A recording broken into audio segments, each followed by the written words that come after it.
All right, hello and welcome to Green White Checker TV. Tonight we have the Area 51 Racing League's Indy Series here at Chicagoland. Scheduled distance is going to be 100 laps this evening. So before we get things going, though, we will show our points and say right now it's a bit of a runaway here between Craig Forsyth and Eric Schaus. However, Eric has definitely closed that gap up to just 3 points between the two of them.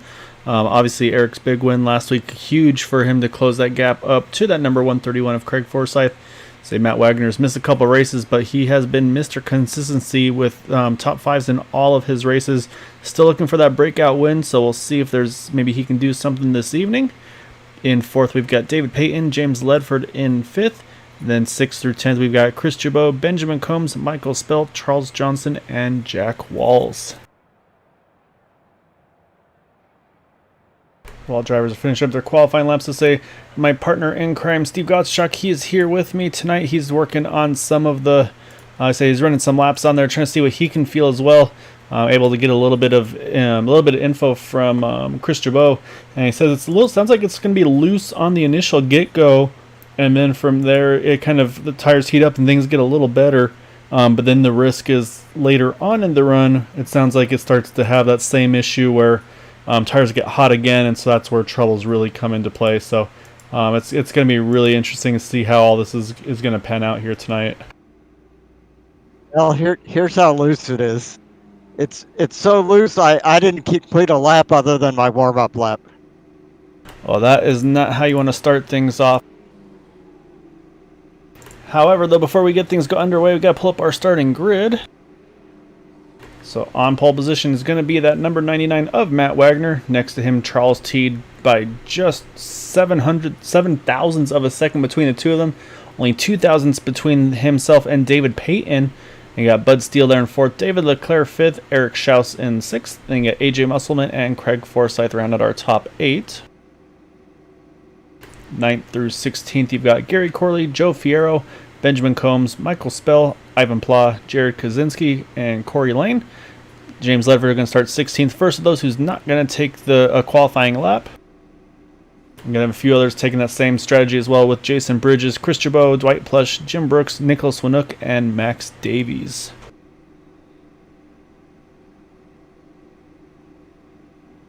So I'll tell you something. This is very atypical of the setups that they have in Area 51 for these fixed setup races. Every setup I've driven on a flat out track like this has been very controllable. Felt like it was planted. This thing, I mean, it's extremely twitchy, and you can lose it on entry into the turn as well as exit. It's just amazing. This is the crazy loosest I've ever driven one of these cars. Yeah, it's going to be interesting to see. I mean, one of the big things is with these cars, I mean, this is a new build this evening, so say maybe the setup they had for it didn't quite pan out the way they were expecting it to, so say drivers going to definitely have to be on their toes this evening to try to keep this thing under control, it sounds like, Steve. And then the other thing that's going to be pretty interesting here as well is we got the new damage model with these cars, so depending what kind of contact they have, you might see some pieces of their car go flying up in the air, might even lose a tire or wheel assembly, or just it still may stay attached to the car, but it might be completely broken. So really going to affect the way those cars are able to maybe try to limp those things back to the pits if that comes into play. And with as loose as it sounds like it is going to be this evening, I think that could definitely be a risk and something we're going to wind up seeing this evening. Did I or did I not read that for like the first 5 seconds after parts start to come off that they can actually be contacted by other cars? It sounds something along those lines to say. I don't remember all the details, unfortunately, but yeah, there is going to be a certain point where there's actually like where it has the contact area. So that's another thing too, Steve, is you got to be careful not to get some of that damage or debris onto your own car, because that could affect your own car as well. So it's going to be interesting to see. We'll see how things are going to go. Now, we'll say again, front row is going to be Matt Wagner, Charles Teed, 8 thousandths of a second between the two of them in qualifying, and we are underway here at Chicagoland. Scheduled distance will be 100 laps. Looks like Eric Schaus is he went to the outside and I guess thought better of it as he went into the turn. So he's backed off, or the outside lane just didn't work that well. Yeah, I think this might just be again that kind of that typical starter. Everybody just trying to find some clean air on the nose of those cars because this is gonna be this is definitely gonna be tricky here to get things started. I feel like Steve, where obviously you got to be careful about that looseness at the beginning of the race. As you see, close call there between Charles T. David Payton. Almost made contact with each other. It looked like I say that's actually let Matt Wagner sneak away just a little bit here. Looks like so far everybody's been able to get through lap 1 unscathed. Oh, it's saw David Payton there. I believe that was in the 27 car. Got really tight up off the wall. So I saw one behind him have to try to react. I think I'm trying to catch which car number that was offhand. But so far still, somehow we still stay green. Oh, I see one getting loose down the back stretch. Oh, looks like hard contact inside wall. I think that was the 65, Gary Corley. Oh, also the 77 involved as well, Benjamin Combs. However, they wound up crashing off track, Steve, so we still stay green. However, what I want to do is I want to pull up and see exactly what happened to the two of them. Like somebody got loose coming off the turn, and maybe they both did, and it was a synchronized thing, but I didn't catch it. Yeah, it looks like it was synchronized, almost a synchronized spin between the two of them. And unfortunately, both of them just head straight into the inside wall. Oh man, big hit for Benjamin Combs there, as well as Gary Corley. Really hard hits for the both of them. But like I said, unfortunately for them, down in the pits, so that it stays green. So they're having to wait and take their tow, try to get back on track. So again, like I said, we still stay green though. So right now, still Matt Wagner holding off David Payton, who's definitely closed the gap on him. Right now, AJ Musselman, though, in the third position at 54, one of the big movers early on here from 7th to 3rd.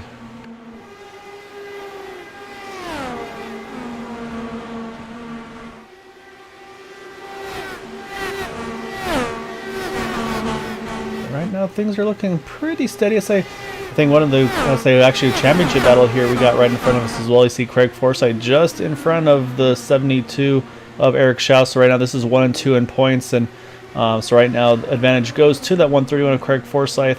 But again, still very early on here, only on lap number 7 now of the scheduled 100 laps here. So yeah, still a long ways to go. See Benjamin Combs, he's starting to roll out of the pits now. So he's going to be, unfortunately, 3 laps down as he gets out of the pits here. So we'll definitely keep an eye on that. But up front, though, I think David Payton is starting to put a little bit of pressure on our race leader here. Just not even a tenth of a second there behind him. And I got to see who that is. Somebody wiggled a little bit in front of Eric Schaus, and I think he had one of those, pucker up moments there. And he's just gone around Craig Forsyth. Oh yeah, you're right. Eric has gotten around. Oh, was a big loose there for Craig Forsyth as we just switched to it. He's able to somehow gather back up there. He's going to try to carefully get it back on track, and he does. That's a big save for our points leader in that 131 of Craig Forsyth. I think the car that may have gotten loose in front was probably the 50 David Leclerc. I noticed he lost a couple of spots that previous lap. However, he's back up and running as well. I think also Jason Bridges, I think Jason may have had a moment as well because he's actually fallen to just a couple of seconds right now in front of our race leaders. It looks like about 2 to 3 seconds in front. As I say that, he gets loose off of turn number 2. That's going to bring the yellow out, but able to do a quick 360, Steve, gets it pointed back in the right direction. So that's a huge break for him. Let's say also, obviously he's going to get trapped a lap down here, but that could have been way worse for that number 34 machine. So great hands by him to try to get that thing looped back around. So we'll take one more look at it here. You can see as he kind of arcs it down to the inside, and you can see that bobble. You can see how it kind of had to wiggle, and he had to try to catch it. And then as he catches it, it just steps out that little bit more. And then from there, so he's just unfortunately along for the ride. So, but again, though, just a pretty quick little harmless spin. I'm sure Matt Wagner probably, might need to change his shorts after that one, because it's right in front of the leaders. There they go, right there in front of him. So great job by the drivers there to get around that, and also great job by Jason to get that thing just kind of a quick 360 and back pointed in the right direction. I'm back to take a look at it. All right, so pits are open. We'll see if there's any takers. Late decision by Matt Wagner. He's going to hit the pits here. So it's going to be a little bit of a mixed strategy here. I think that late jump may have surprised a few drivers there. So we'll wait and see how everything cycles out. Looks like most of the field's going to take the pit stop, though. And I believe this is going to be a benefit for Benjamin Combs in the 77, as I believe this will get him back on, get one of his 2 laps back, or sorry, one of his 3 laps back, which will actually put him back to just 2 down here.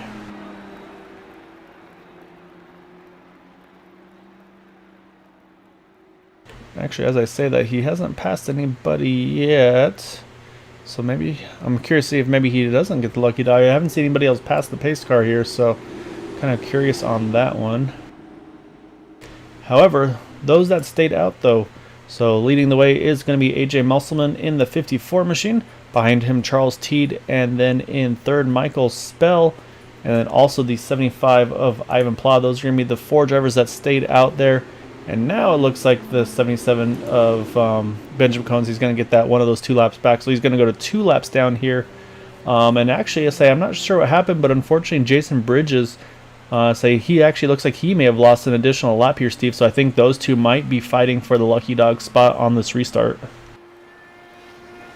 I didn't see how he lost another lap. I mean, he definitely lost the first one because he spun right in front of the leaders. But yeah, I'm not sure either. So I noticed on he had disappeared at one point, and then came back out. So I'm not sure. Maybe something may have happened where he had to take a tow, or maybe just been a connection issue or something like that. So, but according to my timing and scoring, I'm showing him as 2 down as well. So. That's gonna be the battle though between those 2 to try to be that first one to be 2 laps down, of course, and of course not be involved in the yellow as well. And then on the pit side of things, not a lot of strategy. It looks like everybody went with 4 tires and fuel. Do notice the 48 of James Ledford. He had a longer stop, Steve, about 13.5 seconds compared to the normal 7 or so.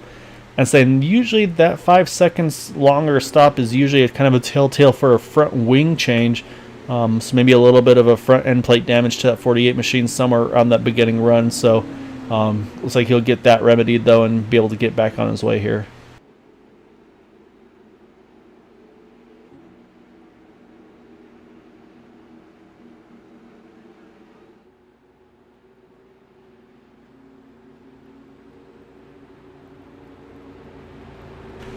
showing Jason Bridges 2 laps down now to him and Benjamin Combs both.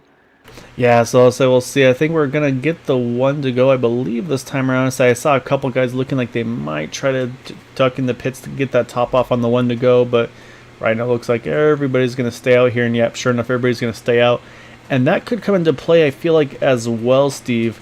I wonder, as we know, normally, say these cars, especially, you want to have these things as light as possible at the end of the race. But I wonder if maybe short filling these cars a little bit might help the looseness of the car, possibly just being a little lighter. I don't know if that would be a good thing or a bad thing. So I'll say there might be some strategy either of keeping it as full of fuel as possible, or the opposite. Try to keep just enough, basically, where you feel comfortable with where you're at on the fuel side to maybe tighten that thing up a little bit. Well, I know if I was in one of those right now, I'd be playing with the weight jacker and those bars that you can move, because it's way too loose for me. I mean, that's a really good point too, is the fact that they do have some adjustments. I mean, usually, like we're kind of used to the cup cars where you got your brake bias and that's about all you can change while you're racing. So other than that, it's all about the kind of your steering input and your throttle input, really. So you're right, though. Say these guys really need to play with their tools here and see what they can do on these. Use their tools to help them out here. So now we just wait for AJ Musselman here to take off. So he has control of the restart, and he is down and away and gets a good start over that number 27 of Charles Teed. Looks like it's going to be almost a full second here as he gets up to speed. Of course, that draft's going to bring him back. Oh, we have a quick caution, though, actually further in the back.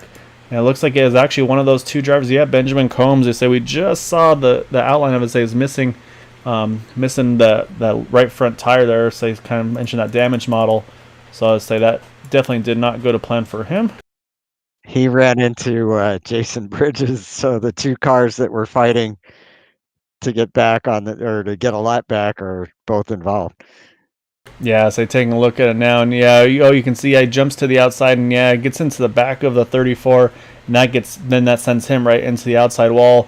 And so I don't know if that was just, again, this kind of the accordion effect we'll see at times on these restarts, but you can definitely see the suspension damage to that car. Both of those front wheels just kind of wobbling around there.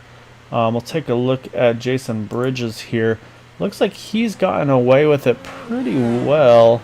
So car looks all right, but like you said, though, Steve, with both of them being involved there, I do not think there'll be a lucky dog on this caution. So, and unfortunately, I think that was the second incident for Benjamin Combs and was out of fast repairs. So his night's unfortunately over early here this evening. Also, the 65 of Gary Corley looks like he retired as well after that first incident that he had where he got loose off of turn 2. So it's going to leave us with 20 cars on track, 19 of which are still on the lead lap here.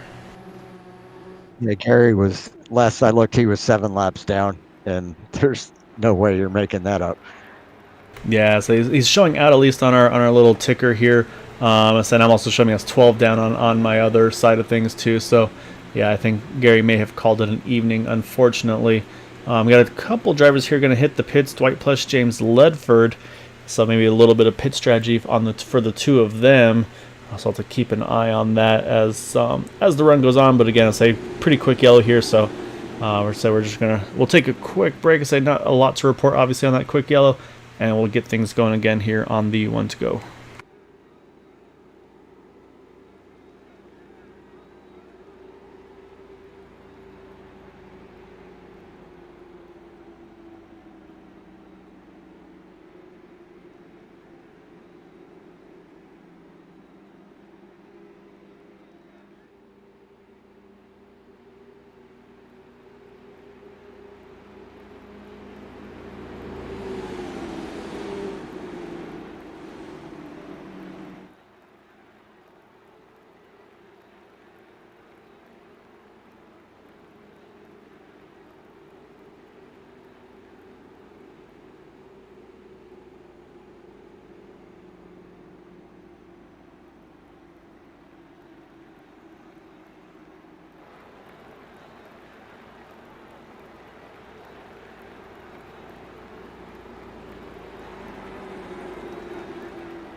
All right, lights are back off of the pace car. So it's going to be again up to AJ Musselman here to get the restart that he's going to be looking for again, like he had a really good one that last time over the 27 Charles Teed. Say Charles is going to be definitely ready, I feel like, to try to get a quicker reaction to that 54 machine. So we'll have to wait and see how he's going to get things done here. And again, unfortunately, Jason Bridges, though, he is still 2 laps down there in the 34 machine. But again, right now, the only car a lap down as we are back down and away. Back to green here on lap number 20 with 81 to go.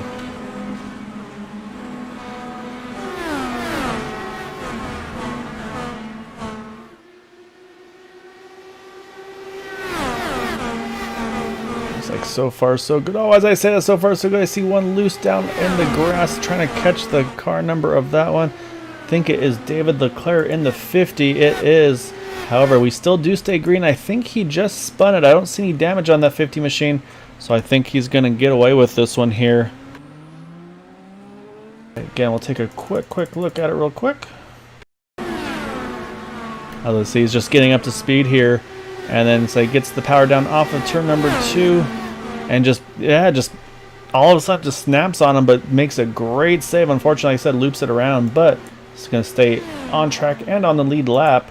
So we'll jump back now to our race leader, AJ Musselman, still holding on to that lead, but right now fights going on here, Steve, for the 2nd position. I say everybody's really starting to stack up here with Charles Teed, Ivan Plum. Now Michael Spell's in this mix as well here. And then Michael's trying to push that 27 to the front, see if he can sneak around the 75 as well. If I remember correctly, I'm pretty sure it was Charles Teed at the beginning of the race. If you remember, somebody pushed up and hit the wall. It seems like, I don't know if he's made adjustments to that car that made him pushier or what, but it seems like he's fast for about the first lap or two, and then he starts to fall off, and I think that's kind of stacking things up behind him right now. Yeah, it's definitely a lot of movement here. Again, big move there as you saw Ivan Plum under attack from the number 99 of Matt Wagner. Oh, as Matt almost gets in the back of him there, say he had actually, the 75 had disappeared there for about a full straightaway there, and then pops back right in front of the 99. You can see definitely caused some momentum for that 99 of Matt Wagner. Now it's going to open the door for David Payton here, jump back to the inside. Oh, as Matt gets big loose off of turn 4, able to somehow hang on to it, though. Yeah, that looked a little frightening.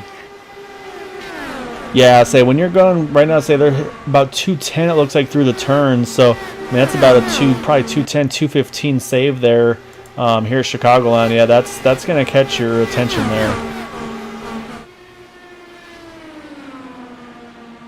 But right now, though, Michael Spell, he's been one that's on the move. So he started in the 12th spots up to 3rd now. He's one of those drivers that did stay out under that last yellow, so he's got the track position through that strategy. But you can see, though, he's definitely got some pretty good pace in that 88 machine. He's got right to the rear wing, I should say, of Charles Teed in that number 27. But now he's going to have to try to move around, try to find some clean air on the car. Although I do wonder, Steve, as I said, we talked about how loose these cars are. Would it be actually a benefit here to have maybe get that aero push, if you will, to maybe not be in as bad of a looseness situation there, or I wonder maybe then, or would it just turn into like a push loose situation for them? Yeah, I'm not sure, but it may be an advantage also to have stayed out and have slightly older tires.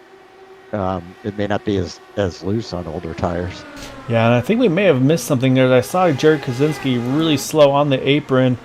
He's back up to speed now, but I'm noticing also Chris Jabot, David Leclerc, they've both retired from this event. So I'll say one more time, I'm going to try to jump back and see if I can find what happened. Because I'll say I think something may have happened between the 3 of them. And take a quick look. I'll say I found what happened to the 2 of Jared Kaczynski. We'll see. We'll watch here coming out of turn number 4. Saying we'll see here, he's just going to kind of step loose on the exit, goes through the grass, actually gets on 2 wheels a little bit, but able to hang on to it. And actually, I think, just a little bit behind there, I saw another car. Nope, wasn't David Leclerc. Let's see if it was, I think it was Chris Jabot. The same thing happened there as well, and I think that was enough for him to say, you know what, I'm calling it at that point. So, unfortunately, I'd say that looks like the number 5 has retired, along with the 50 and the 77 and the 65. So we're down to 18 cars now on track, with 16 of which are on the lead lap still. Okay, and while you were checking that, Michael Spell has run down the leader, AJ Musselman. And I think it looks to me like he's a little bit faster, but just trying to plot his way around here. Yeah, saying you're exactly right. I say we're watching this battle now, and you can see actually Michael they're kind of doing the almost an over/under move. Side enter high, then kind of cuts it down low. Gets a really good exit here. He's going to make the move entering turn number 3. He's going to see if he can complete that pass, and looks like he will. Now he's just got to make sure he doesn't get loose on exit as he gets a little wiggle, but looks like it's going to be controllable for him. So move Michael Spell now up into the lead from that 12th position up into first.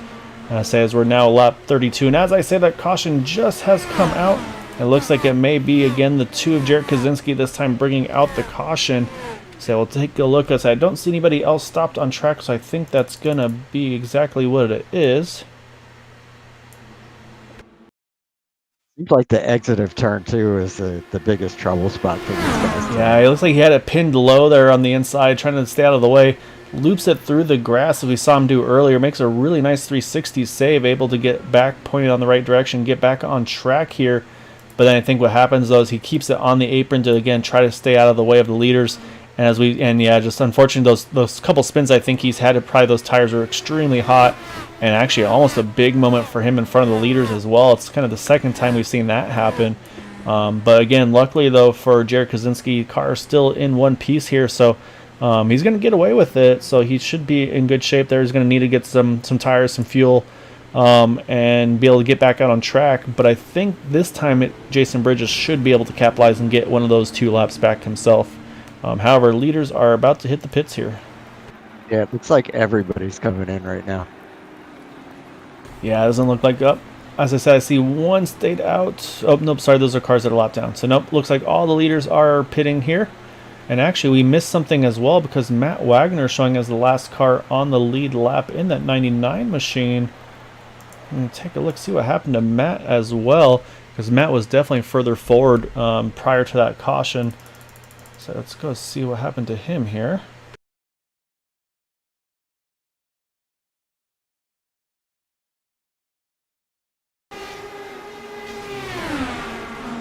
See, he's fighting with Ivan Pla there.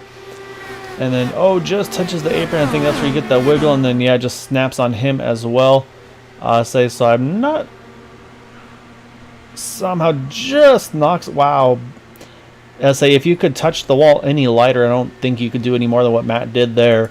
But again, I'm curious now, actually, Steve. That caution could have been for the 99. It could have been for the 2. Actually, yeah, I think it was still actually for the 2. The 99 had his spin, but didn't bring out the yellow. So, but anyway, so yeah, so that's where I had a couple of incidents there, and so also noting that the 2 of Jared Kaczynski has yet to pit. Okay, now he's going to hop in there. I was curious to see if he was going to try to take a wave around there, but he's going to go ahead and pit, get fresh tires and fuel as well. So that's going to put everybody on the same sequence here. As I'm sure we'll see also the 34 Jason Bridges. Yeah, he's going to hit the pits as well. And then we have a few drivers as well hitting the pits that are on the lead lap, including Charles Teat, surprisingly, in the 27 car, who was showing around the 4th position, I believe, at the time of that pit stop, as well as the 48 of James Ledford. I'm guessing that must be fuel strategy. I'll say either fuel strategy or maybe he feels like things are just too aggressive up front, so he just wants to get out of that and just kind of try to get into a safer position here. So I'll say either way, we'll have to keep an eye on that and see what the plan's going to be for him, because they definitely cost him some track position there in that number 27 car. How many laps did these guys say they could go on a tank of fuel? Unfortunately, I am not 100% sure on that one, Steve. So I didn't get to do my homework tonight on that one. So we're gonna be riding blind a little bit at the moment. So say I might be able to jump out and bug somebody and find out. But at this time, I was saying the other thing is though I don't know who I want to bother while they're racing on track. So actually, let me send a message to unfortunately one of our drivers that retired here, and maybe we can find out.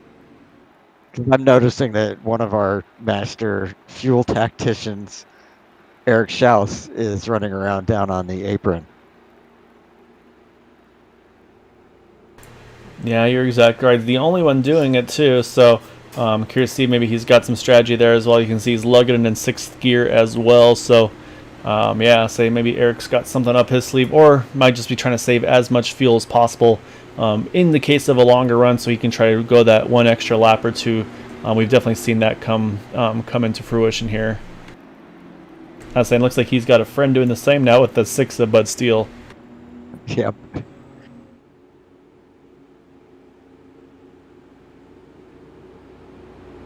All right, according to my crew chief slash brother slash, I'm not probably helping out my dad, I'm guessing. So Quabi says probably about 35 or so green laps on a tank. Chris says he was shown about 37 or so, so he was thinking maybe in the 35-40 range on fuel. So yeah, so let's say sounds about right. So probably about 35-40 laps might be about the window. Which, if that's the case, I could see why they're saving here, Steve, because they want to make sure that they can make it on a one stop from to the end here. Yep, definitely. That's what they're doing. And also, it should be noted that we had some swapping around of positions under yellow.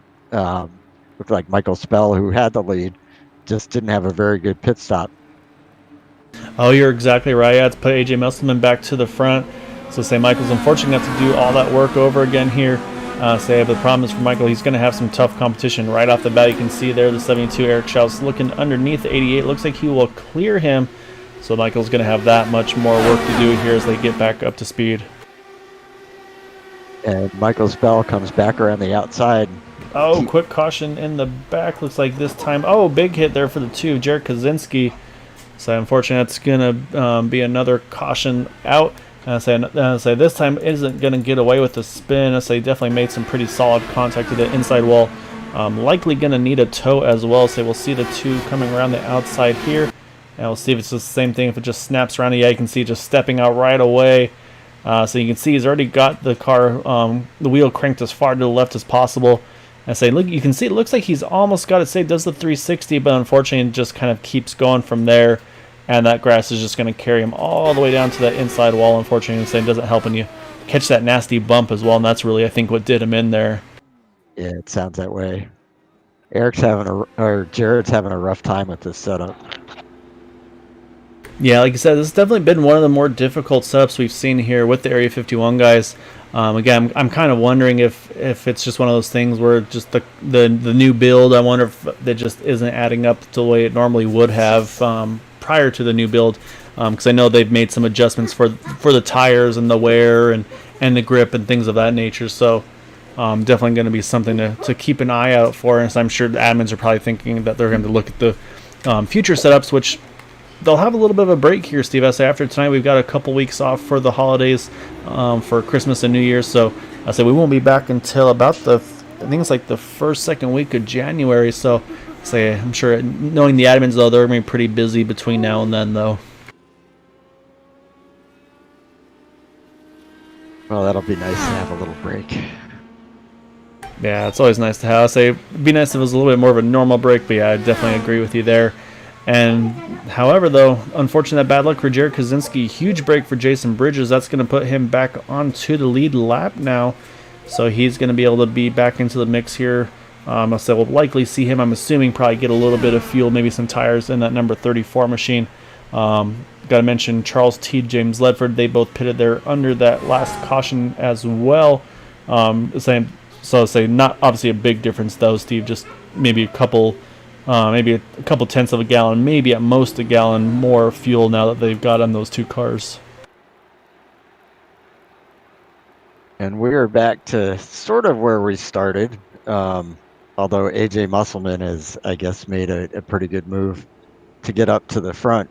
But we got David Payton right behind him, Michael Spell, Eric Schaus, Bud Steele behind him, and then Ivan Pla and Craig Forsyth. And Jim Brooks has made a nice move up through the field. Yeah, I was just about to mention that. So we got a couple guys that have made really big gains here early on. Those 2 right next to each other, or right behind each other. Jim Brooks, actually, I should say a whole bunch of them, really. Jim Brooks from 20th to 8th. You got Max Davies right behind him in the 51. He's gone from 22nd to 9th. Also, Nicholas Winook from 21st to 10th. And then also Dwight Plush, 19th to 11th. So a lot of these guys making some pretty big gains early on. I was saying, I don't see... Oh, actually, no, I was saying what's cool about this too, Steve, is just the different drivers we have. Obviously, a lot of drivers here from the U.S. and Canada. However, we got Corey Lane. He is in New Zealand. So I'm not going to try to guess what the time difference is between us and them. I know it's Wednesday for sure for Corey. But then also the 51 of Max Davey, he's over in the UK. Same thing. I think it's about, I say if it's about what 8:30 Eastern. So I want to say it's around 1 a.m. or so, maybe 1:40 a.m. something like that. Where he is over. I think he's in London. Not 100% sure, but so I got a couple guys not in the North America region, if you will. So pretty cool to see some of these drivers here from other places as well. Yeah, definitely. I think the UK is about 5 or 6 hours difference from us because I have a friend in Germany that's like 6 hours different, and New Zealand probably about 12 hours. So it might be very early in the morning then for that number 10 of Corey Lane. And we now have 3 people that have been running around the apron, starting Michael Spell, Eric Schaus, and Bud Steele.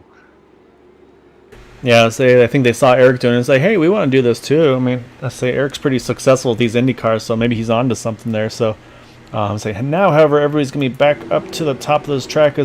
However, I don't think we'll see AJ up there very long. I think once he gets that green flag and once he decides to put the hammer down, he'll likely drop straight back to the bottom of that track there at the white line to kind of shorten the track, if you will, while you're still getting up to speed. So pace car is about to duck off, and that's going to put it back into the hands of that 54 of AJ Musselman. And we are back underway here with 60 laps to go.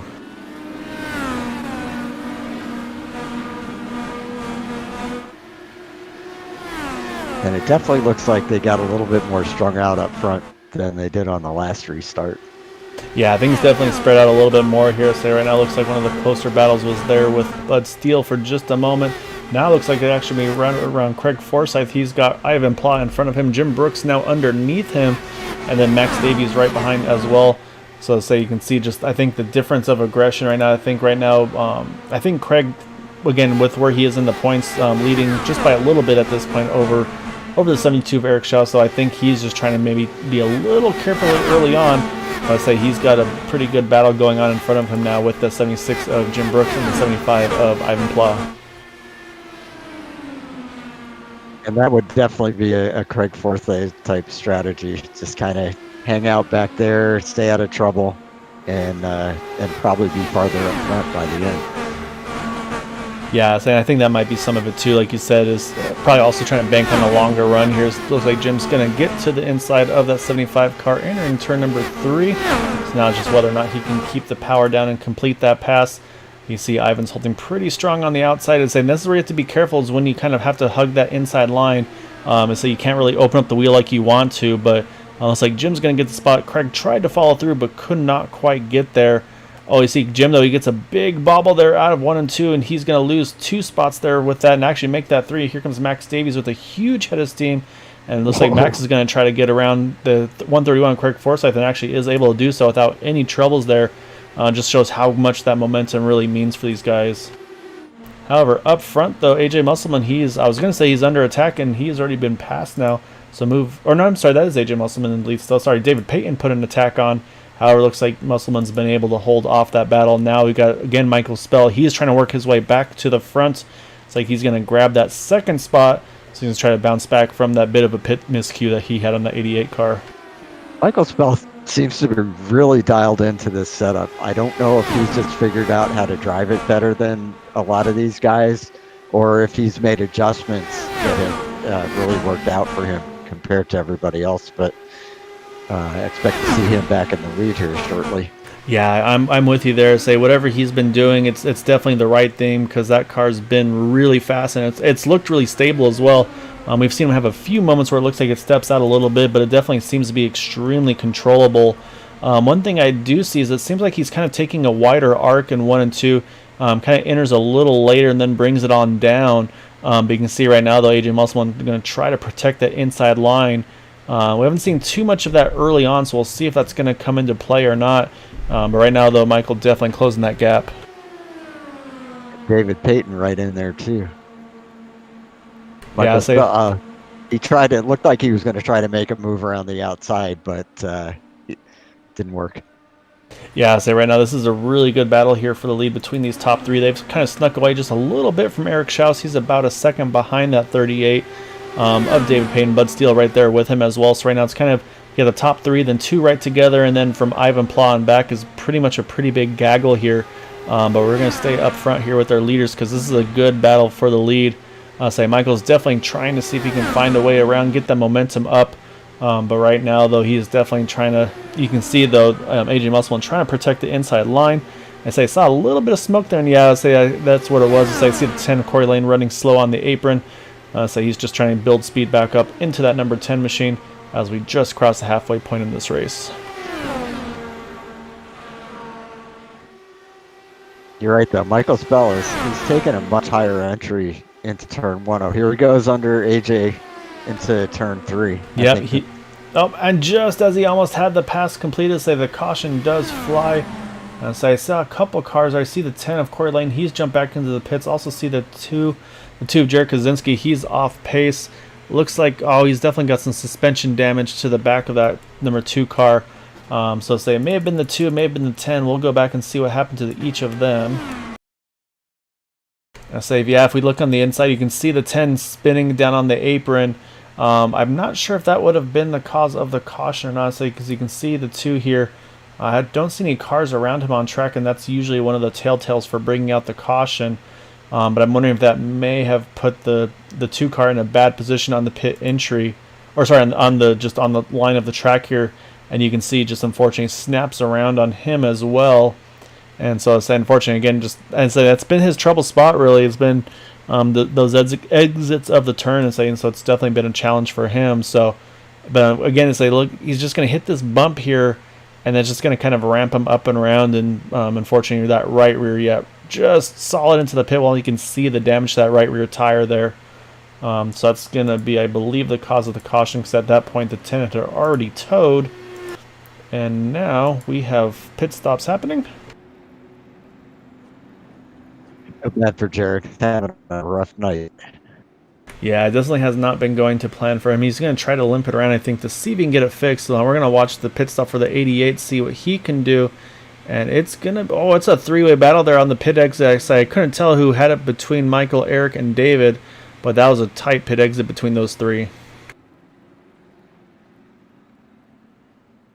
And who did we lose? We lost somebody. Oh, you're right. Looks like Corey Lane, he has retired after his spin, and also the 44 Dwight Plush. Dwight has retired as well in the 44 machine. So unfortunately, we're definitely starting to lose some drivers. We still have 15 on the lead lap. As we mentioned, that 2 cars trying to get it back to the pits. We can see that right rear tire just bouncing. So that suspension definitely broken on that car. He's going to try to see if maybe they can do something with it. I say he has already used that one fast repair he has. So I think, unfortunately, this might be the night for him as well, because I just don't know if they'll be able to repair that tire.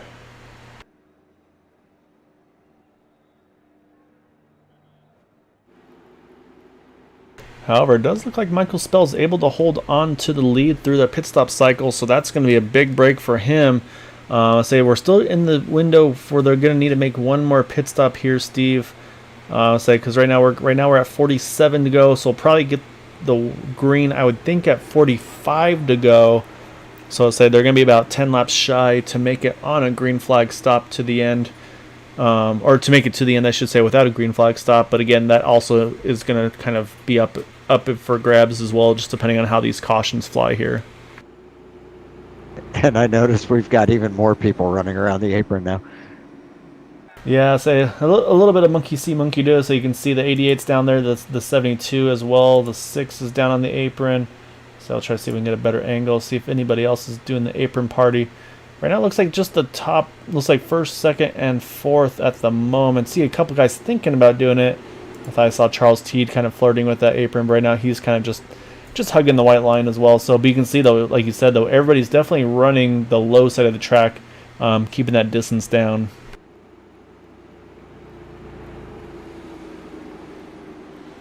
So I'll do a few other updates of drivers and where they are.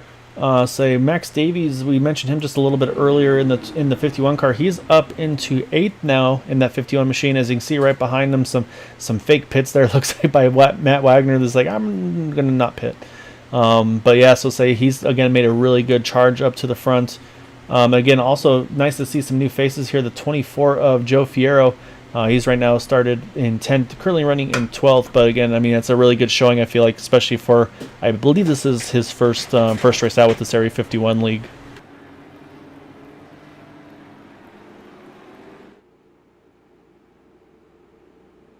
So Eric Schaus, who had been running 4th, got up to 2nd coming out of the pits. So that worked out pretty nicely. Yeah, definitely a good pit stop for him. So I was looking at the pit time as well. Michael Spell had an 8.9 second stop, so say not a good stop for him. Whereas Eric and David and Bud, those 2nd, 3rd, and 4th, they were all in the 7, 7.3, 7.6.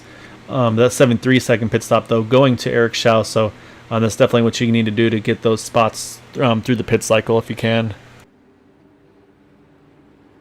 Wonder whether the fuel saving that they're doing is something that's helpful when they go into the pits, because they don't need to take as much gas, so they have a faster pit stop. I think it just depends on the tires. If they're taking tires or not, yeah, it'll make a difference. But I think if there's tires, it won't really make a change. However, we are back to green. And you see this time Michael's one of the few that doesn't go straight to the apron as he gets up to speed. So we'll see. Again, we've seen how much pace he's had in that 88 car. Now he's going to have control of this restart. I'm saying have the clean air in front of him. So we'll have to see if he's able to kind of hold off these guys behind him right now. So say got a pretty good battle going on right away for second between Eric Schaus and David Payton. But right now it looks like Eric's going to hang tight on that outside line. And we've got Bud Steele, and Bud Steele closing in 4th place. Yep, you're right. Bud's closing the gap now as well. So we're about to have everybody, I think, all right back into the mix here. Say one driver that's definitely gained a couple spots, I feel like, on that restart. Craig Forsyth, he's now up into the 6th position. So a good restart for him, able to move a little bit forward. So again, he's going to be needing to keep an eye on that 72 car. And we talked about how he was probably babying it early on, but I think now he's going to have to start picking up that aggression a little bit, because again, say we're only about 8 or so laps away from being in the fuel window to make it to the end. And so I think that's going to be something that's in all of these drivers' minds, is knowing how close they are to the end. You see Matt Wagner, he's going to jump underneath the 75 of Ivan Plod, try to grab the 7th position here. Looks like he'll just get him cleared. I think Charles Teed must have had a moment on the back stretch a little while ago, because a bunch of cars got by him. I can't tell if he's just off pace. It looks like he's got it back running with everybody else now, though. Yeah, it looks like he's doing okay now. The other driver, I know someone had a moment there, and it was actually Max Davies. I saw the orange car get really tight off of turn number 4, and didn't get the wall, but it got really close. But you can see, I mean, we mentioned how Max was, I believe, up around the 6th or so position, maybe 8th. I say he's fallen back to 11th from that. So, unfortunately, not ideal to lose a couple spots, but at the same time, again, car pointed in the right direction. And with all that, while we're looking all that around, we got a lead change here. David Payton in the 38. He's gone to the front.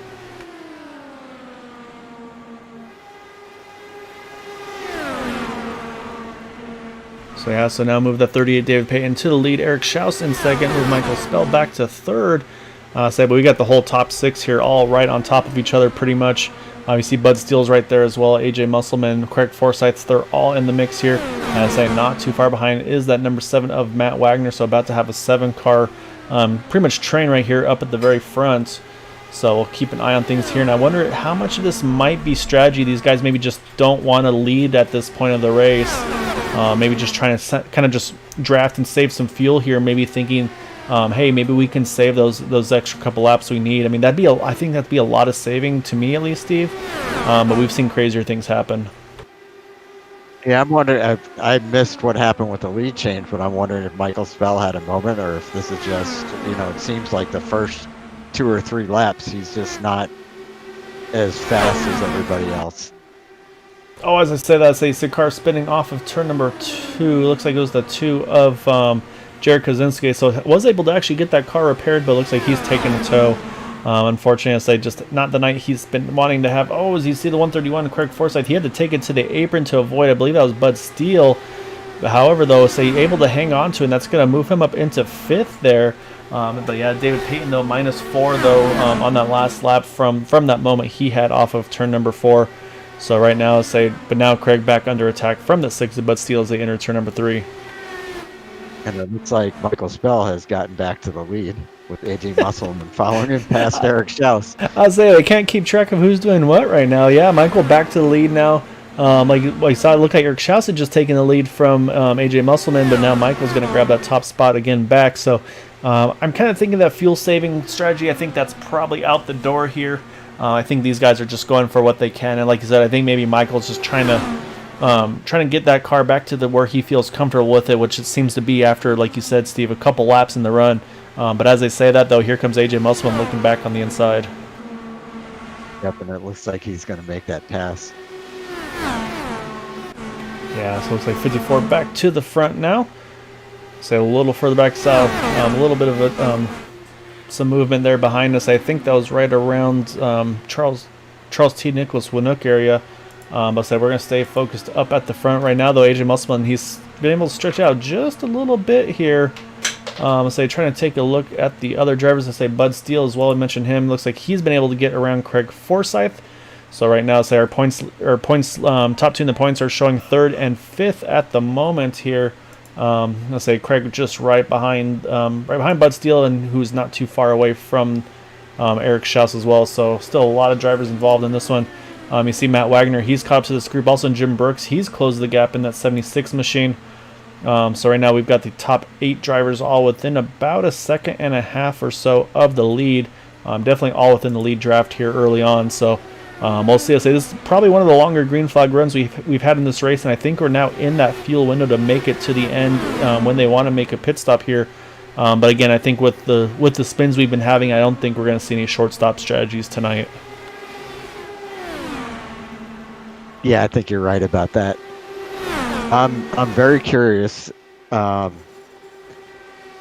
Typically around this point is where Michael Spell would be fast enough to pass AJ Musselman. I wonder whether AJ's made any changes to his car that's enabling him to stay out front, or if we're going to see another pass by Michael Spell here soon. The two of them are definitely pulling away from everybody else. I'll say they're definitely starting to gap a little bit. You can see they've got about 0.8 of a second over Eric Schaus there in 3rd position. So these two definitely making pretty good time on those cars. They've definitely made the right adjustments. You see Bud Steele, he's able to sneak around the 72 of Eric Schaus again. I say I never count out Eric with his strategies. I say he's always pretty sneaky on what he wants to do on the fuel side of things and all that. So we're keeping an eye on that. I say we watch right behind him. Good battle here with this 131 of Craig Forsyth, David Payton right underneath him, and then as I mentioned, Matt Wagner and Jim Brooks. They go side by side here for the 7th position. Looks like Jim's going to grab that spot for the moment. But I say I want to be surprised as well to see that 99 move his way back up to the front, but also kind of wondering if some of these drivers might just be biding their time here. Oh, I actually see one down on the apron, missing the front end of the right front tire. Oh, it's Nicholas Winook. You can see the right front tire just kind of bouncing around the nose cone as well. So that car's definitely had an incident with the wall. Now we have a yellow. And it is, we got a lot of drivers involved in this one. So I just switched over to Jason Bridges, and you see Craig Forsyth's caught up in it. Also the 27 of Charles Teed. Trying to see who else may have got caught up in that. I saw a few other drivers possibly getting in there. I think the 75 Ivan Pla, he's got right rear suspension damage. Matt Wagner, he's got the nose cone damage on his car. So that was definitely a big incident here with a lot of drivers involved. I say right now, most notably is the 131 Craig Forsyth, who's had to take a tow. Let's see what happened there, because that was definitely a big moment here for these drivers. Well, it definitely started with Jason Bridges being way off pace. I'm not quite sure why, but he was. He had some damage. I'm looking at his left side pods just flapping around. Oh, and actually, Eric Schaus tried to go to the outside. I think they just didn't know where to go, and unfortunately, the first one on the scene was the was the 131 of Craig Forsyth. Eric may have actually got a little bit of wall damage as well in the 72 car. I'll say we watched the 99 here of Matt Wagner trying to pretty much just drift this car through. So unfortunately doesn't quite get it straightened like he would have hoped to. Oh, and then here comes Ivan Pla with a big head of steam. Oh, actually looks like he may have possibly broke the left front suspension of that car as well. So I'll say that's where the damage to Matt Wagner came in as well here. So yeah, a lot of cars involved in this one. Let's say we'll have to see what the strategy is going to be for those. Let's say there's going to definitely be some fast repairs being taken. But there's looks like there's a lot of drivers actually too, Steve, that are just, they had to take a tow. They had no choice. And including, unfortunately, our championship leader, that 131 of Craig Forsyth, who's still waiting for that tow. Yeah, that was a bummer. I mean, he was down closer to the apron, way out of the way of where that wreck happened. And unfortunately, Jason Bridges got shot down in front of him, and there's nothing he could do. Yeah, say drivers have all made their pit stops, so say apologies for missing that. I wanted to go over what happened. Obviously, AJ Musselman's going to hold the lead after the pit stop cycle. Michael Spell second, Bud Steele third. But then you got Eric Schaus in fourth. He's able to still, don't know if he had any damage or if maybe he had to use the fast repair in his 72 car. But he's showing in the fourth position. And you've got David Payton there behind him, Jim Brooks as well. And then up into seventh now is Joe Fierro. Matt Wagner is still in this one. To say he's in the eighth position. We know for sure Matt had to take a fast repair on that number 99 car. And then you got James Ledford in ninth. Max Davies up into 10th. And then the 75 of Ivan Pla in the 11th position. Kyle, I don't know if you rewound it far enough to show this part of the wreck, but it actually started coming off of turn 4, where Jason Bridges just lost it coming off the turn and shot down in front of Nicholas Winook. Two of them made contact, and that's why Jason Bridges was going so slow down the backstretch. Okay, no, I didn't get that far, unfortunately. So that makes sense. That's why Nicholas had his right front suspension damage on that car. So yeah, it definitely is adding up on that one. And say right now, Nicholas Winook showing as right now the first car, actually the only car I should say, one lap down in the 78 machine. So that caution actually pretty timely for him, able to get that fast repair done while under yellow. So worked out as best as possible, I guess you could say, for him. Obviously not the situation that he would want by any means, though. And then looks like I see Charles Teed. He's back on track as well. Looks like showing as 2 laps down for the 27 car. I said, unfortunately, though, Craig Forsyth still sitting in the pits here. I'm not sure if he's still towing or if maybe he had a fast repair use that we didn't realize. But that car definitely not in good shape here. And I'm just seeing now that Eric Schaus was the one that ran into Jason Bridges going into turn 3, which is what shot him down in front of Craig Forsyth. Yeah, it looked like there's a little bit of uncertainty of where the 34 car is going to go. So let's say it's just one of those things. When you have that much closing rate with these cars, it's hard to make the right decisions sometimes. So yeah, just really unfortunate though. Say a lot of good cars caught up in that one. Right now, unfortunately, looks like Craig Forsyth's going to take the brunt of it here. However, though, say we still got a race to finish up. Let's say we're going to restart with 24 to go. Tires or fuel's definitely not in the question anymore. Everybody can make it to the end. Now it's just going to be about the outright pace to the finish. So AJ Musselman, we've seen him and the 88 Michael Spell. They've definitely been the quick 2 tonight. We'll see what they're able to do on this restart. And unfortunately, Craig Forsyth has left the building. Yeah, looks like he has retired, unfortunately, as we get back to green. So I wonder if maybe he had a fast repair that had to be used earlier on that we did not realize. So huge unfortunate situation there for him. He's going to finish 15th, it looks like. In that number 131 car, definitely not the night he was looking for. But that being said, though, we got to finish up this race here. Bud Steele with a really strong restart. He's going to grab the second spot. As we've got a tight battle now for the third position. You can see David Payton in there, Eric Schaus, and then Michael Spell all fighting right now, pretty much all right together here for third. And this is kind of how things go at the beginning of a run for Michael Spell. He's, lost a couple spots, but like he come back on the outside and he's going to hang on to third, I think. Got to see it. So Eric's holding pretty steady on the bottom. It looks like he's just got the nose ahead of him here. But say that the problem for Michael, though, is I feel like as the race gets further along towards the end of this race, it's going to be just that much more difficult to make these passes. Drivers are going to be making the adjustments to help their cars go a little quicker, and of course the aggression is going to be ramped up just a little bit more as well. But as I say that, though, you see, like you said, Steve, Michael's going to get back to the inside of that number 72 of Eric Schaus. And it looks like he's going to grab that third position out of turn number 4.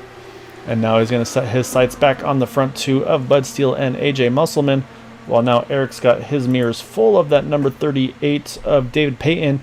And looks like David's going to grab that spot out of turn number 2. It looks like Eric had a bit of a moment there. And that's going to open the door for Jim Brooks to peek on the inside as well here. Yeah, I think Eric's just struggling a little bit with this setup compared to the leaders at least. Yeah, I mean, it could definitely be that. The other potential, of course, as well as maybe if he didn't use a fast repair, maybe there was a little bit of damage that just wasn't realized. There's a lot of potentials there on that one, but right now, though, Jim Brooks has gotten around the 72 car, though, and now you see Matt Wagner, Joe Fierro, they're battling right behind him. This is for the 7th and 8th position here.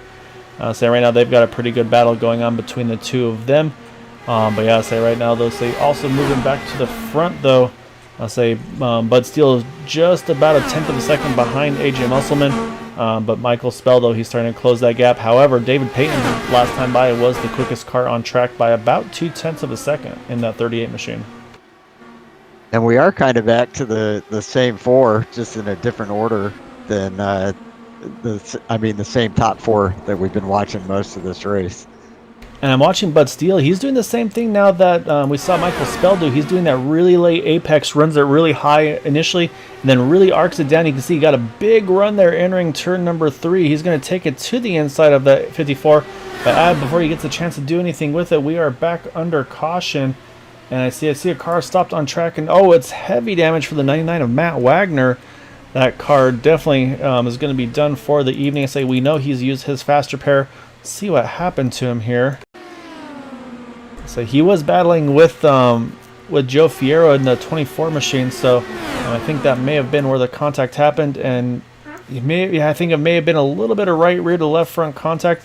Then you can see they make contact again coming out of off of 4 into the tri-oval, and that's that unfortunate for Matt. I think that may have broke the suspension. Then from there he's just along for the ride as he stays up against the wall, and then eventually the gravity is just going to take it back down the track here.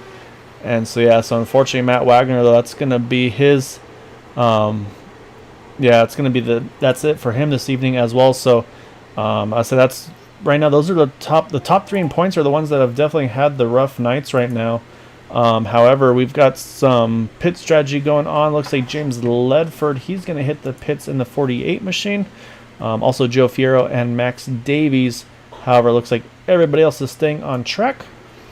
And Steve, we do have some insider info from one of our most dedicated viewers, Rachel. So Eric did have to use a fast repair, but it's like we talked about earlier. It's just the setup. He doesn't feel very comfortable with it being as loose as it is. So just doesn't have that confidence in the car like he would normally have. So I say, especially now with what's happened to Craig and what's happened to Matt here, I think he's just got to think big picture and kind of just take what the track's going to give him tonight.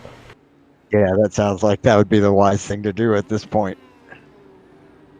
And it's definitely not a bad night for Eric. He's right now in the 6th position, right where he started.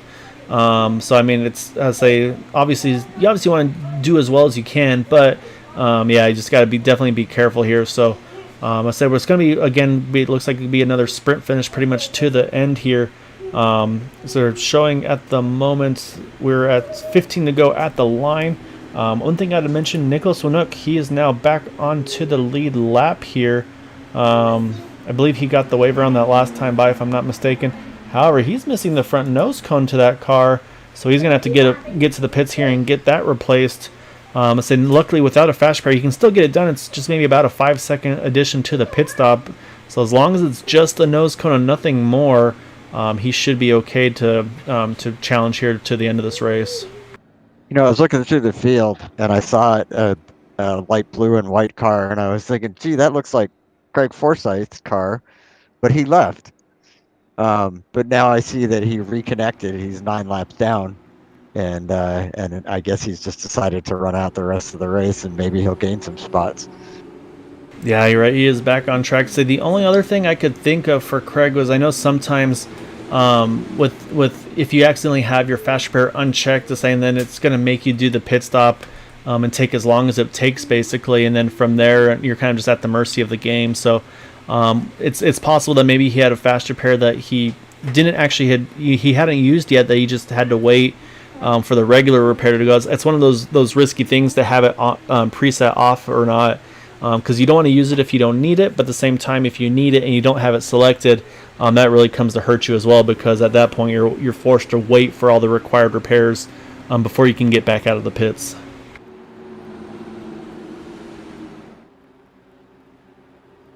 However, either way, he is back on track, trying to see if he can gain some spots. I think actually he can.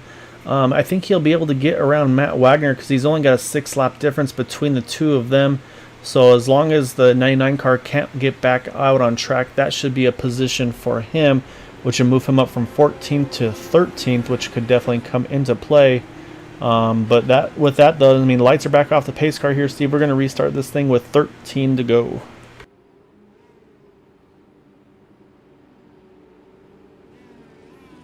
Will it stay green? It's hard to say. I mean, let's say they didn't know, but pretty much most of the front runners didn't pit there. It's the fuel's out of the question now. We know everybody can make it here. I think everybody can make it, even with the potential of the 3 green-white checkers. It's just, again, I think it's the risk of those cars getting loose on them. As you know, everybody's going to start being that little bit more aggressive here. So we're just going to have to kind of wait and see on that one. But again, I think the driver we're going to have to keep an eye on and say it's not the short run, or it's not the longer run like he'd be wanting to have, but Michael Spell, we've talked about, he's been having really good pace in the 88 car. I think Bud Steele's learned a little bit from him as well. So we'll see. Can AJ Musselman, though, can he hold these guys off for 13 more laps? I give it a 50-50 chance. That sounds about like I would say too. So we are back underway, 13 laps to go. And it is busy in the back there. You see kind of a gaggle of cars here right around, I believe that is David Payton there. Yeah, Michael Spell did not get the restart he was looking for. He was falling pretty far back there off of Bud Steele, which is now opening the door for David Payton. He's gotten by Jim Brooks. He's going to try to grab that spot as well. However, Jim gets a little tight here off of turn number 4. So he's going to unfortunately have to stay in that position as things run. However, back up front though, AJ Musselman, he has a lot of pressure here from the number 6 of Bud Steele. So we'll see what they can do here out of turn number 2. Down the backstretch, entering turn number 3, as we're going to be coming around to 11 laps remaining in this race. And really, I mean, it's like every other restart has been for Michael Spell. You know, he just kind of gets a slow start. Let's see if he can reel these guys in. But meanwhile, man, that's a good battle going on up front. And David Payton sneaking back into it. Yeah, as I say, while these guys battle, it's bringing David Payton right back into the mix here. So saying that's what Bud Steele's got to do here. I mean, you can see he's trying to run that different line. I think he's learned from what he saw from Michael Spell, as we got 10 laps to go, and see Michael's trying to close back in as well. He's got Jim Brooks right on his bumper as well, or I guess rear wing. These cars don't really have the bumpers. But yeah, right now though, saying you see Bud's just got to the outside of that number 54 car. But like you said, as he's been doing this, David Payton just slowly but surely creeping back into the picture. And also Michael Spell, Jim Brooks, they aren't too far behind as well. They're starting to really pick up that draft. Yeah, Brooks has really turned it up here. Say last time by, Michael Spell's the quickest car on track by about a 10th and a half. Oh, you see Bud Steele, he spun off to the inside. Heavy contact with the inside wall. Still stay green for the moment. He's probably going to have to take a tow in that 6 machine. I'm going to stay with the battle here up front, though, just in case if anything changes. This is giving AJ Musselman a little bit of breathing room now. But now the next driver in line is going to be that 38 of David Payton. David's going to have to close that gap back up here out of turn number 2. As right now, so you can see Bud Steele still trapped down on the inside wall. So unfortunately, I think that's going to be night over for him in that 6 car. So now can David Payton or Michael Spell or Jim Brooks Can they do anything to close the gap up to our race leader in that 54 of AJ Musselman?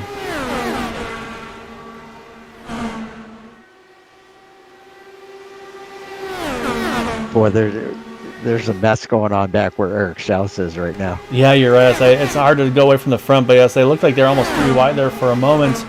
Say Eric's in there with James Ledford, Joe Fierro, Max Davies. So this is kind of really just damage mitigation for Eric. I say again, not feeling comfortable with the setup. He's just got to be careful here. So right now it looks like he's lost his spot to James Ledford, but he's still got a couple guys behind him. So he's just got to try to see if he can manage these last couple of laps here. Say next time by, we're going to be at 5 to go, and I say we have a battle back for the lead because David Payton has got to the side there of AJ Musselman, but looks like he had to get out of it a little bit. That's given AJ here a little bit more breathing room. And I think Jim Brooks had made a move on Michael Spell and actually either completely got by him or partly got by him, but Michael Spell took the position back. And now he's almost right up to David Payton. Yeah, I say right now these top 4 really could go any way right now. I say we know how tricky this track is in this car with the setup combo. I say this has been definitely a handful for these drivers tonight. So AJ is doing everything he can. You can see also now David Payton, he's trying to run that top line and try to arc it down here, but now he's got to protect the inside line from the 88 of Michael Spell. So if these two battle, this could really be exactly what the 54 car is looking for. If he can get that 38 and the 88 to start battling for that second position. And we've only got, 3 laps left this time by? Yeah, that's right. 3 laps to go this time around. Saying not that much longer. It's going to be 2.5 as they come out of turn number 2.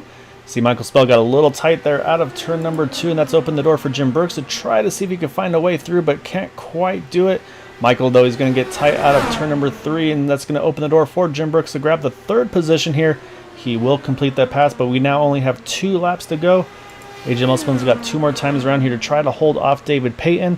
See if he can grab this win here tonight. So we'll see, though. So we've seen drivers have gotten, and say even with it being in clean air, they've had to fight here, and it's definitely not been easy for these drivers. So say David Payton, though, he's got still trying to see if he can get set of sights on AJ Musselman, but right now AJ is going to take the white flag here one more time around here at Chicago.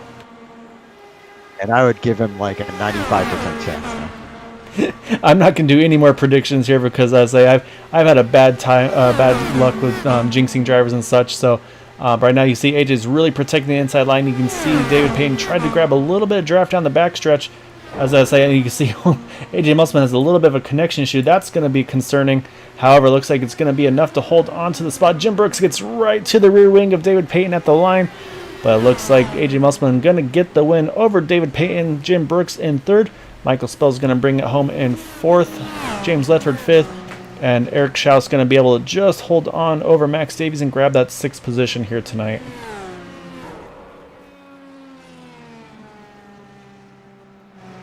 It was a pretty wild finish there at the end. Steve got a pretty decent green flag run attempt at the finish, but in the end, though, AJ Musselman gonna get the win here tonight at Chicagoland. You can see him celebrating on the front stretch, trying to get the brake bias adjusted. There he goes. He's gonna do some donuts here on the inside to say he's got to get it back up to the get it back in the right direction and say don't pull a Jimmy Johnson and knock the rear deck off of it. But yeah, so I was watch AJ Musselman here celebrate his win tonight here at Chicagoland.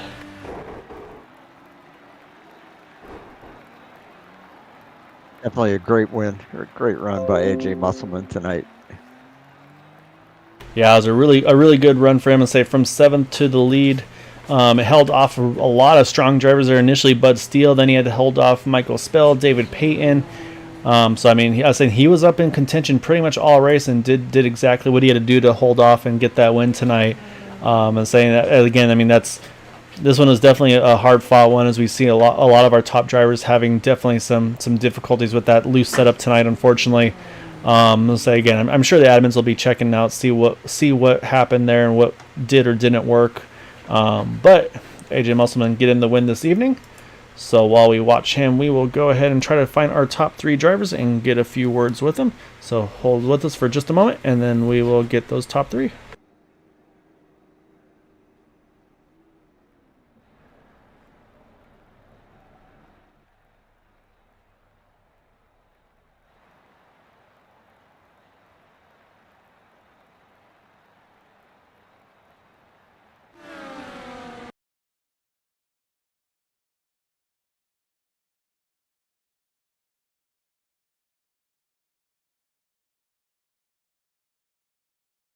All right, so we're going to start things off here with the third place finisher. So he started in the 20th position, able to get all the way up to third. So I don't think he could have got any closer to David Payton there at the end without getting into the back of him. But I mean, really good run for you tonight. Obviously, as we saw with the race, and of course some of the drivers also chiming in there, say obviously a really tricky one with the setup here this evening. I mean, how first of all, I mean, how difficult was it to kind of wrangle it with the cold tires and hot tires? And then what kind of adjustments did you have to make in car to try to kind of make it a little bit more drivable for you? Yeah, my hands are finally getting some feeling back into them. It was death grip the whole time, but yeah, it was a real loose setup. I don't think we quite got that right. But yeah, I had the weight jacker on negative, about -6 or so, and then I think a 5 and 1 on the bars, and you just had to be really, really light on the throttle and be careful that you didn't overdo it. You saw a lot of people spin out coming out the corners. That's just a little too much gas. Yeah, it definitely say it looked like turn two and 2 4 were definitely the trouble spots tonight. Like you said, may have been just a throttle thing where usually with these 1.5 miles, you're kind of just being able to be used to just kind of the foot to the floor. So probably a big change on that one. The other thing, of course, is I believe this is your guys' first race with these cars since the new build with the updated damage model. And I believe also some adjustments on the tires and stuff like that. So I mean, do you think maybe those updates with the way the tires wear and things like that may have played a role in why the setup was the way it was tonight? Yeah, I'm thinking so, but I thought that the setup got checked afterwards because I know that a lot of our setups won't even pass. The old ones won't even pass tech now because the ride height got lowered on the car. So maybe this one, wasn't so bad. I don't know. I had to talk to Charles and see because I didn't have time today to check it out and make sure, which was probably a mistake. But I mean, overall, it was a fun race. I enjoyed it quite a bit.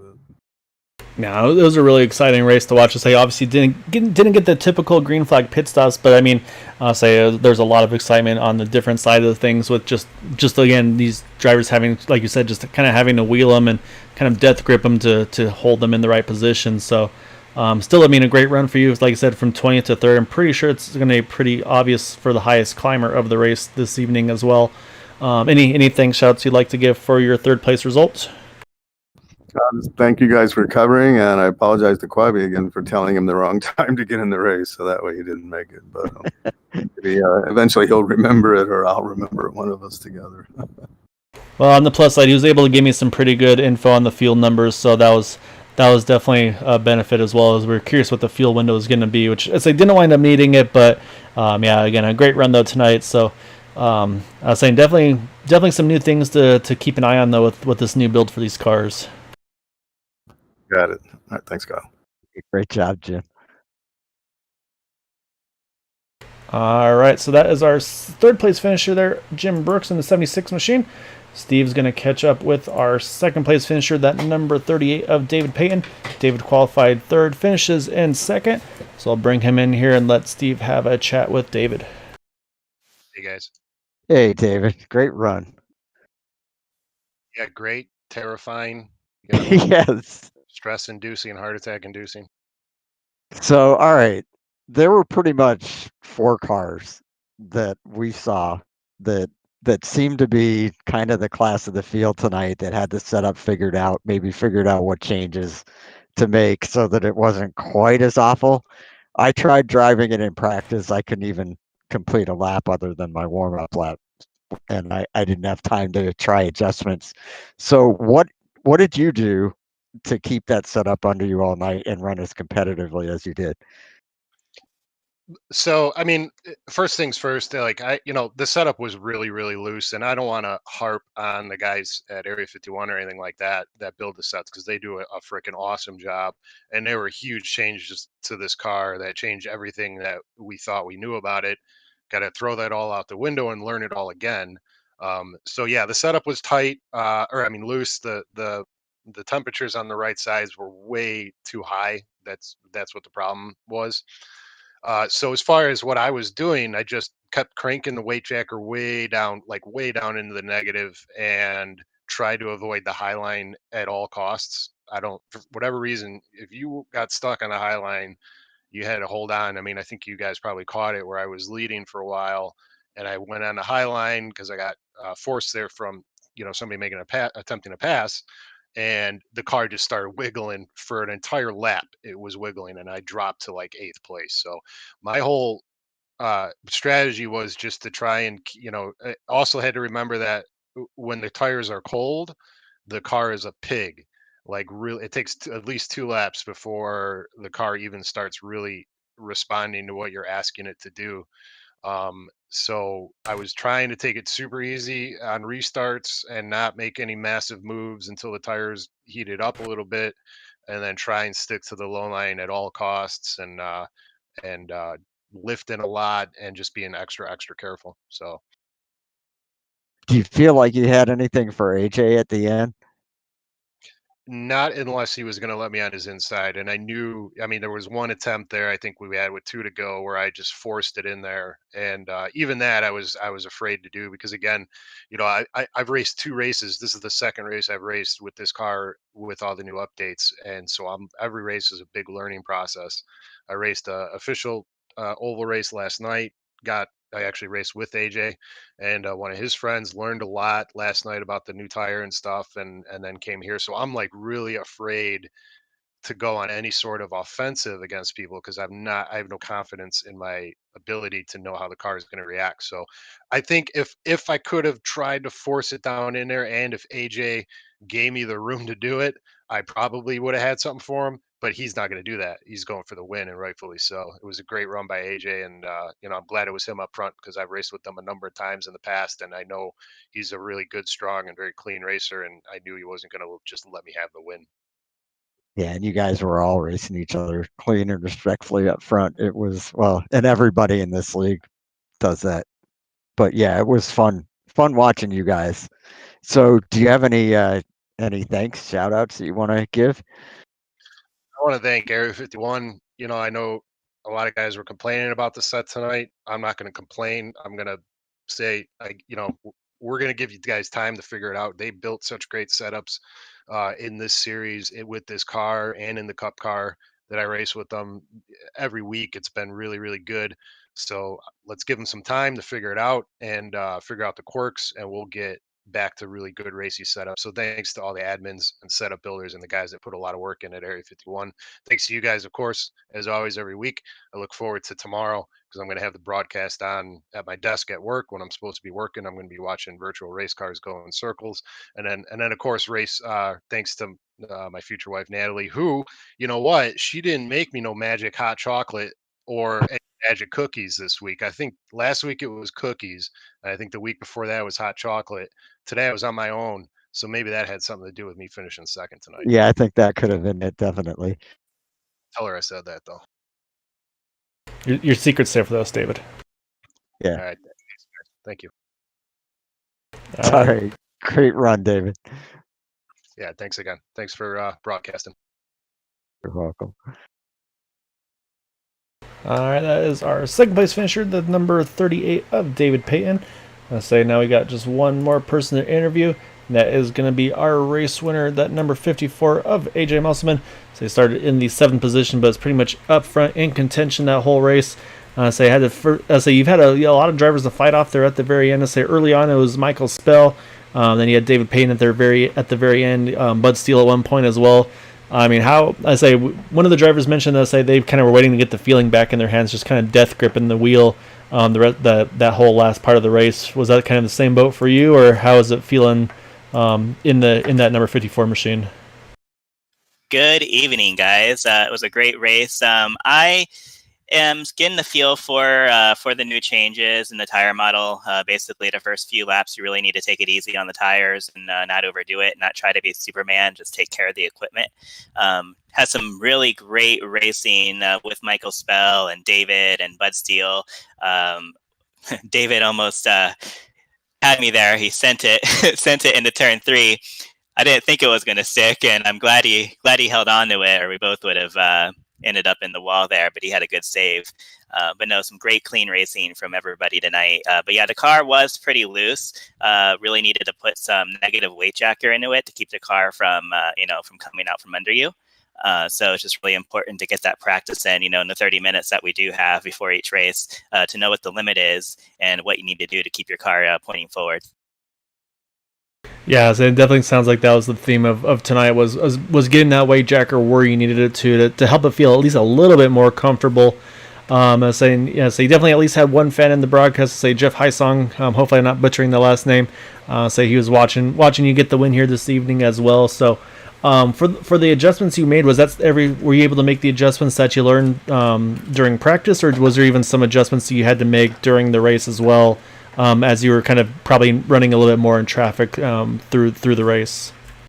Practice, yeah, I found where I needed to be for sure. And then, I started in 7th. So I had the first few laps of the race there in traffic to kind of figure out, what I needed in traffic. And then I had the situation where I overshot my pit in that one weird pit stop when the pace car came down pit road with us. I was laughing so hard, I was distracted and overshot my pit. And then, so I was like, oh boy. So then I quickly found out some tools to work in traffic, and I was back in the lead in about, I think, like 10 laps or so. The setup was great. I do got to say, Charles Johnson did a great job on the setup. It was fun to drive, just it's work, racing an Indy car isn't always easy. Sometimes it's a difficult, hard task to do, but it was a lot of fun tonight. Yeah, so that's actually a really good point to make. Is we're kind of used to it, these 1.5 milers for these cars, where you kind of foot to the floor and just kind of point and shoot. So with it being a little bit looser tonight, I say you definitely had your work cut out for you a little bit more this evening with trying to keep that thing pointed in the right direction. But like I said, it sounds like you made some pretty good adjustments to figure out where you needed to be and where you needed to feel comfortable. And to say, I mean, for behind the seat too, I mean, how big of a difference was it for you? Being in the dirty air versus being in the clean air, because obviously you had to work your way back to the front a couple of times there. I mean, once you got the clean air, did you have to make any different adjustments, or was it pretty comfortable where you had it in the dirty air as well? Well, naturally, the car is tighter when you are behind traffic, so you have much more understeer, as we say in the open wheel world. So much more lifting and this throttle management. So getting off the gas early, going into the turn, and then accelerating early so you can get a run on the straightaway. And then if you want to make a move, you just got to be comfortable with knowing what you can handle and that it's going to stick before you make a move, because the last thing you want to do is take somebody else out of the race. So before you dive down down low and do something crazy, you really got to be comfortable. Otherwise, you're not going to have many friends out there. Practice, again, is what I suggest, is just getting yourself in as many situations as possible during practice and knowing what to expect when you're out there on the track. Yeah, it's definitely really good advice. Like you said, so obviously kind of a quick practice session for you guys now with the half hour, but what's nice though is obviously the guys do have the setups on the website, so you can get them ahead of time and get familiar with them. But as we mentioned, I'm sure that the new builds probably made the setups a little different than what they would have been normally before the new build. So I'm sure there'll probably be a little bit of adjustments that need to be made on the admin side of things. But again, though, I mean, a really good run for you tonight, getting the win this evening. Say also probably a nice way to end it as well, or not to end it, but to get the win right before the break here over Christmas and New Year's. So you'll be able to enjoy that win a little bit longer. Any thanks, shouts you'd like to give for getting that win tonight? Just shout out to all the friends, of course. Jeff Heisong, hey there. And then I'm sad to see, Craig Forsyth had a rough night. Charles Teed, Nick Winnock. I hope their weeks are better, better next week. I'm looking forward to doing the season full time next season. I've been in and out this season, depending on the track, but I do intend on running the whole schedule next season. So looking forward to late winter, early spring for that. So obviously picking up quickly with the new build. So I say congrats again on that win, AJ. A really good job. I say definitely had to hold off some hard charges there at the end, and I say just enjoy this one, and definitely look forward to seeing you in some of the future races this season, and then going for that title in season 7. Yeah, thanks guys. Have a good night. Great run, AJ. Thank you. See ya. All right, Steve. That is our race winner, AJ Musselman. So he had a really strong car this evening. Like I said, he had to work his way through the field a couple of times, but able to get it done here tonight. But yeah, I mean, again, just pretty, say, definitely a different race than what we maybe would have predicted at the beginning of the race here. But with that loose setup, though, these drivers definitely had to earn their keep this evening. And then yeah, just a much different race on the strategy side of things with the way everything drove for these drivers.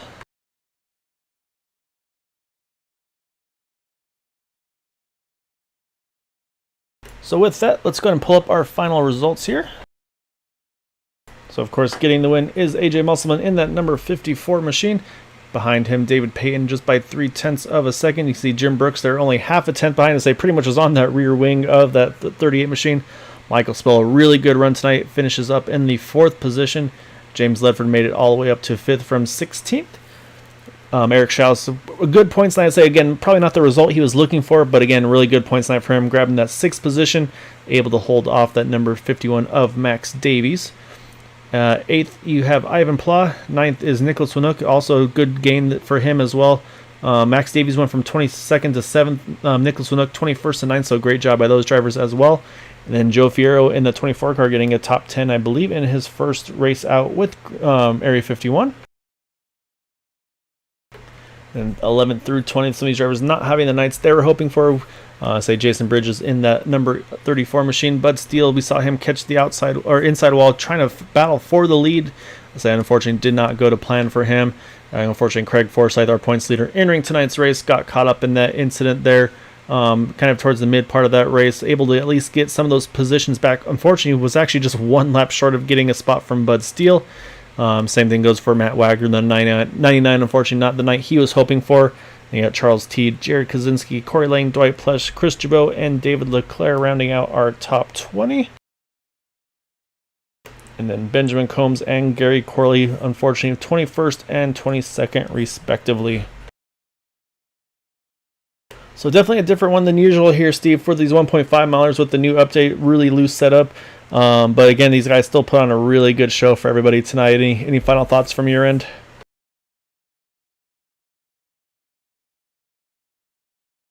I think we may have lost Steve, so apologies.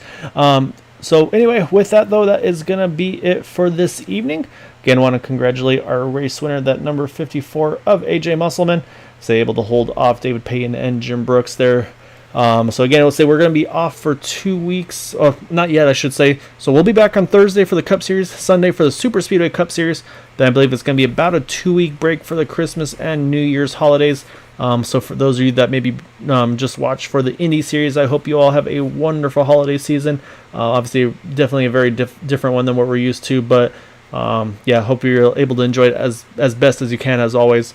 And of course, as always as well, please, if you can, try to stay home, stay safe, wash your hands. And until next time, have a good night.